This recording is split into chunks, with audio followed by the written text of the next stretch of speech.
Boa tarde, amigos do canal Redemptoris Mater. Sejam muito bem-vindos. A liturgia do 18º final de semana do Tempo Comum propõe para nossa meditação o Evangelho de Mateus, capítulo 14, versículos 13 a 21, ao lado da leitura de Isaías 55, versículos 1 a 3 e do Salmo 144. O pano de fundo é o milagre da alimentação de cerca de 8.000 pessoas por Jesus e os apóstolos após uma pregação. Vale lembrar que este é o único milagre de Jesus que está registrado em todos os 4 evangelhos.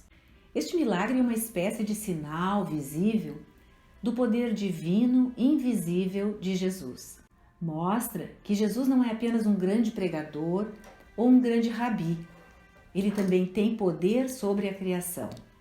Há um paralelo entre o que Jesus pediu aos discípulos aqui, ou seja, alimentar aqueles 5.000 homens, mais as mulheres e crianças, e um milagre muito famoso do Antigo Testamento, um milagre de multiplicação realizado pelo profeta Eliseu, no segundo livro de Reis, capítulo 4, versículos 42 a 44.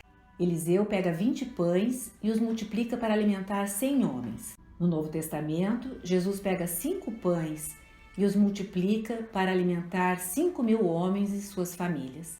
Em ambos os casos, há sobras. No Antigo Testamento, não se diz quanto. No Novo Testamento, são 12 cestas que sobram. O que esse milagre de Jesus significaria para aquele que o estava vendo e ouvindo? Ou seja, um judeu do primeiro século?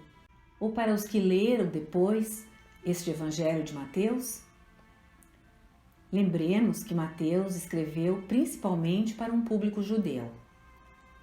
O evangelista quer demonstrar que Jesus não é apenas o filho de Davi, o tão esperado Messias. Não é apenas o filho de Abraão, que cumprirá a promessa das bênçãos a todas as nações. Ele também é um novo Eliseu, um novo e maior Eliseu. Um dos temas muito caros a Mateus é a imagem de Jesus como aquele que é maior, ou maior que, como ele diz, ou escreve. Jesus dirá, por exemplo, no capítulo 12, versículo 6, algo maior que o templo está aqui. Então, Mateus quer que nós concluamos que Jesus é um novo templo, é a morada de Deus na terra, é maior que o templo terrestre de Salomão. E Jesus também dirá, no capítulo 12, versículo 42c, algo maior que Salomão está aqui. Isto é, Jesus é um rei sábio, assim como Salomão era um rei sábio. Mas Jesus é um novo e maior Salomão.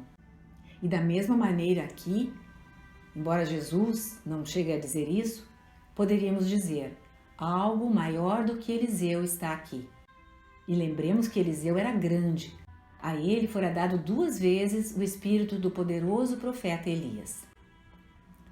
Portanto, no contexto judaico, esse milagre de Jesus foi uma demonstração extraordinária do poder sem precedentes de Jesus sobre a criação, de alimentar as multidões com um pão milagroso.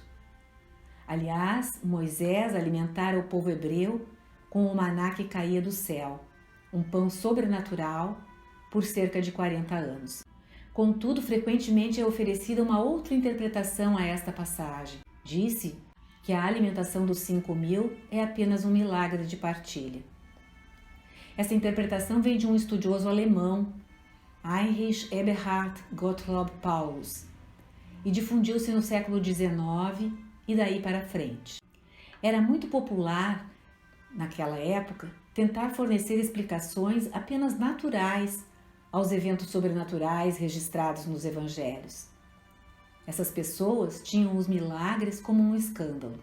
Porém, a realidade é que tanto Mateus como João deixam muito claro que Jesus tomou os pães, partiu-os, abençoou-os e os deu aos apóstolos para distribuírem, e que os fragmentos daqueles pães foram recolhidos em 12 cestos cheios. Os evangelistas se preocupam em apontar as sobras para demonstrar que houvera mesmo um milagre abundante. Com efeito, não há como 5 pães alimentarem 5.000 pessoas sem algum tipo de milagre.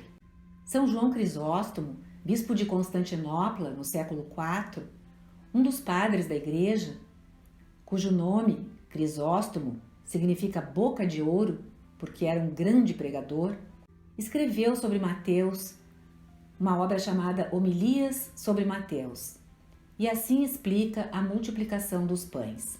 Foi um evento milagroso que também ensina as multidões a se mostrarem caridosas. O Senhor desejou não apenas que os corpos dos seus ouvintes fossem alimentados, mas também que suas almas fossem ensinadas. Deu algo simples, nada além de pão e peixe. Deu uma mesma comida para todos, que a partilharam, e ofereceu a mesma quantidade a cada um. De São João Crisóstomo que o Senhor estava ensinando humildade, autodomínio e caridade. Também estava ensinando que todos devem estar igualmente disponíveis para os outros e para manter os bens em comum. Como vimos na igreja primitiva do livro dos Atos dos Apóstolos, onde os cristãos compartilhavam os seus bens.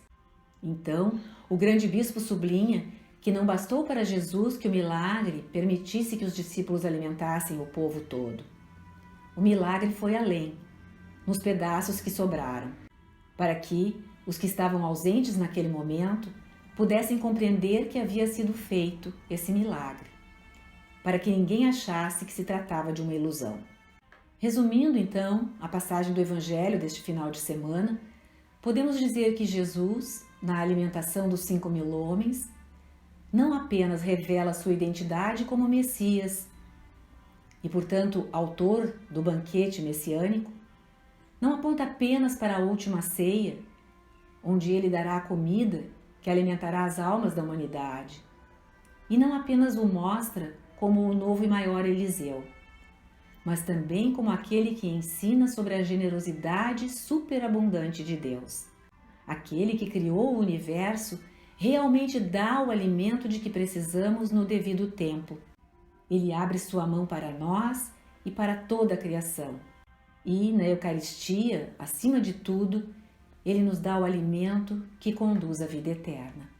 Numa próxima postagem, vamos meditar alguma coisa sobre a passagem de Isaías, apresentada como primeira leitura, e sobre o Salmo responsorial. Obrigada por terem nos acompanhado.